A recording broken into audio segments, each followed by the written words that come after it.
जय श्री कृष्णा। राधे राधे। आप सभी प्रभु प्रेमियों को मेरा प्यार भरा राधे राधे। पितृपक्ष की पौराणिक कथा।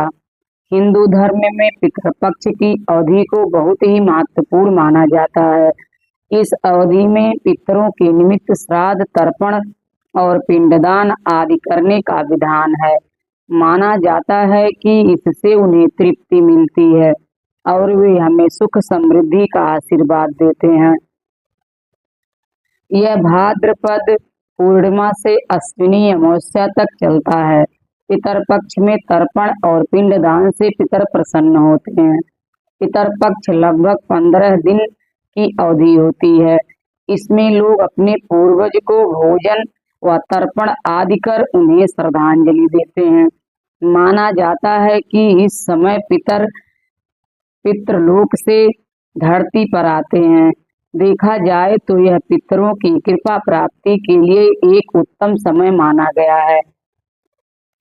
वहीं अगर कोई व्यक्ति पितरदोष से परेशान है तो पितर पक्ष में वह इससे छुटकारा पाने के उपाय भी कर सकता है, जो लाभकारी साबित होते हैं। पितर पक्ष की शुरुआत भाद्रपद पूर्णिमा से होती है और यह अश्विनी माह की अमावस्या तिथि तक चलता है। इस बार पितर पक्ष 17 सितंबर 2024 से शुरू हो गया है, जो 2 अक्टूबर तक रहेगा। इस दौरान लोग अपने पितरों के निमित्त अश्विनी कृष्ण पक्ष में तर्पण और श्राद्ध कर्म आदि करते हैं।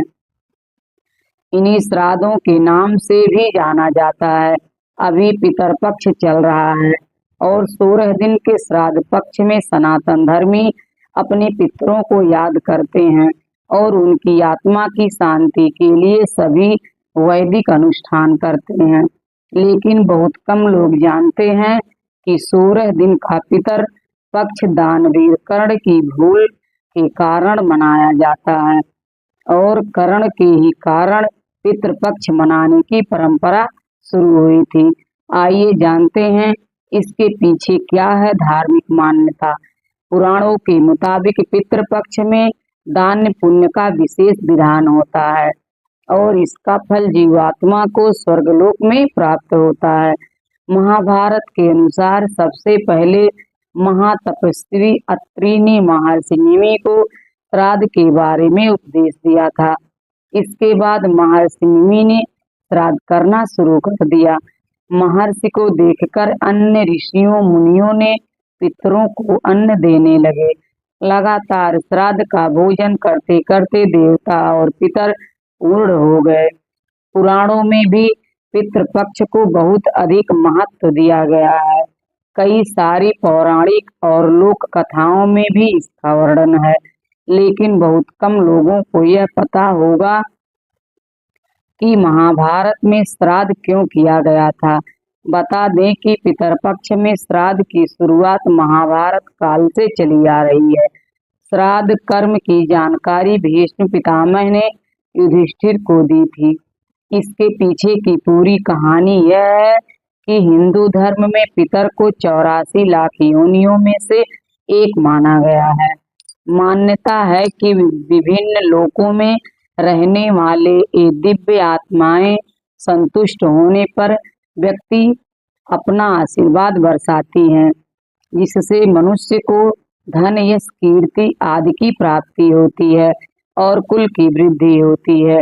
इस तरह से देखें तो पितृपक्ष के दौरान किया जाने वाला श्राद्ध पूर्वजों के प्रति अपनी श्रद्धा और कृतज्ञता को व्यक्त करने का माध्यम है, जिससे प्रसन्न होकर पितर सुख समृद्धि प्रदान करते हैं।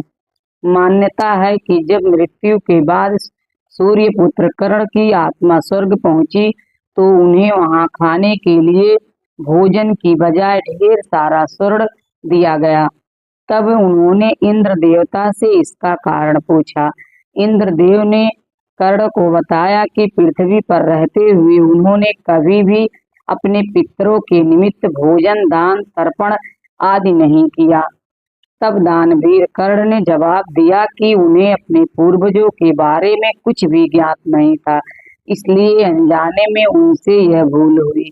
दानवीर कर्ण अपनी दानवीरता के लिए जाने जाते थे और जीवन भर उन्होंने गरीबों और जरूरतमंदों को धन और स्वर्ण का दान किया।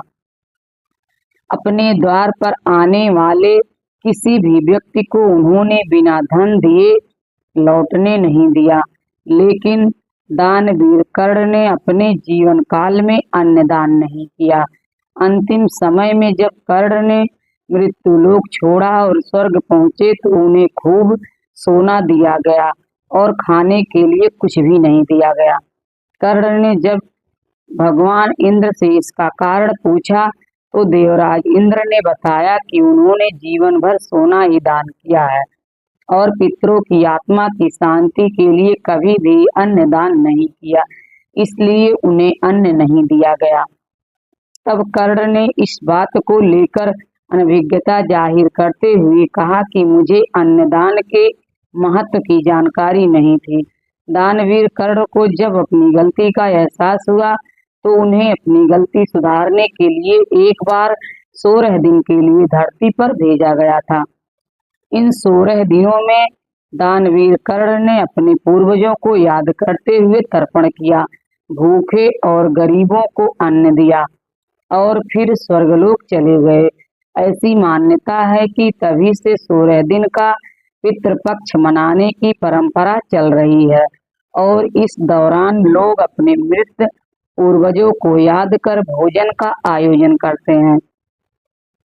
साथ ही इस बात का भी ध्यान रखना चाहिए कि पितृपक्ष के दौरान यदि कोई भिक्षा मांगने आए तो उन्हें खाली हाथ कभी ना जाने देना चाहिए। पितर कभी भी अपनी संतान को परेशान नहीं करना चाहते हैं। वे बहुत दयालु होते हैं, लेकिन संतानों की उपेक्षा से दुखी हो जाते हैं, क्योंकि संतान के द्वारा श्राद्ध कर्म और पिंडदान आदि करने पर उन्हें तृप्ति मिलती है और वे अपनी संतान को धन धान्य और खुश रहने का आशीर्वाद देते हैं। पितर यह नहीं चाहते कि उनकी संतानें उन्हें तृप्त करने के लिए बहुत कुछ करें। वे श्रद्धा भाव से किए गए श्राद्ध को खुशी के साथ स्वीकारते हैं। कहा भी गया है कि श्रद्धा के बिना श्राद्ध अधूरा होता है। पितृपक्ष की पौराणिक कथा। भगवान श्री कृष्ण से एक बार पक्षीराज गरुड़ ने पूछा कि हे प्रभु, पृथ्वी पर लोग अपने मृत पितरों का श्राद्ध करते हैं, उनकी रुचि का भोजन ब्राह्मणों आदि को कराते हैं, पर क्या पितृ लोक से पृथ्वी पर आकर श्राद्ध में भोजन करते पितरों को किसी ने देखा भी है? भगवान श्री कृष्ण ने कहा, हे गरुड़, तुम्हारी शंका का निवारण करने के लिए मैं देवी सीता के साथ हुई घटना सुनाता हूँ। सीता जी ने पुष्कर तीर्थ में अपने ससुर आदि 3 पितरों को श्राद्ध में निमंत्रित ब्राह्मणों के शरीर में देखा था। वह कथा सुनो। भगवान श्री कृष्ण कहते हैं, हे गरुड़, यह तो तुम्हें ज्ञात ही है कि श्री राम अपने पिता दशरथ की आज्ञा से वन गमन कर गए थे, साथ में देवी सीता भी थी। बाद में श्री राम को यह पता लग चुका था कि उनके पिता उनके वियोग में शरीर त्याग चुके हैं। जंगल जंगल घूमते सीता जी के साथ श्री राम ने पुष्कर तीर्थ की भी यात्रा की। अब यह श्राद्ध का अवसर था। ऐसे में पिता का श्राद्ध पुष्कर में हो, इससे श्रेष्ठ क्या हो सकता था। तीर्थ में पहुंचकर उन्होंने श्राद्ध की तैयारियां आरंभ की। श्री राम ने स्वयं ही विभिन्न शाक फल एवं अन्य उचित खाद्य सामग्री एकत्रित की। जानकी जी ने भोजन तैयार किया। उन्होंने एक पके हुए फल को सिद्ध करके श्री राम के सामने उपस्थित किया। श्री राम ने ऋषियों और ब्राह्मणों को सम्मान सहित आमंत्रित किया। श्राद्ध कर्म में दीक्षित श्री राम की आज्ञा से स्वयं दीक्षित होकर सीता जी ने उस धर्म का समय और उचित पालन किया और सारी तैयारियां संपन्न हो गईं। अब श्राद्ध में आने वाले ऋषियों और ब्राह्मणों की प्रतीक्षा थी। उस समय सूर्य आकाश मंडल के मध्य पहुंच गए और कुतुब मुहूर्त यानी दिन का 8वां मुहूर्त अथवा दोपहर हो गई। श्री राम ने जिन ऋषियों को निमंत्रित किया था वे सभी आ गए थे। श्री राम ने सभी ऋषियों और ब्राह्मणों का स्वागत और आदर सत्कार किया तथा भोजन के लिए आग्रह किया। ऋषियों और ब्राह्मणों को भोजन हेतु आसन ग्रहण के बाद जानकी अन्न परोसने के लिए वहां आई।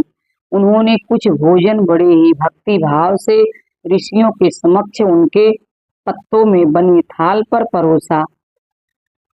वे ब्राह्मणों के बीच भी गईं, पर अचानक ही जानकी भोजन करते ब्राह्मणों और ऋषियों के बीच से निकली और तुरंत वहां से दूर चली गईं। सीता जी लताओं के मध्य छिपकर जा बैठी। यह क्रियाकलाप श्री राम देख रहे थे। सीता के इस कृत्य से श्री राम कुछ चकित हो गए। फिर उन्होंने विचार किया कि ब्राह्मणों को बिना भोजन कराए साध्वी सीता लज्जा के कारण कहीं चली गई होंगी। सीता जी एकांत में जाकर बैठी हुई हैं। फिर श्री राम ने सोचा, अचानक इस कार्य का क्या कारण हो सकता है। अभी यह जानने का समय नहीं है।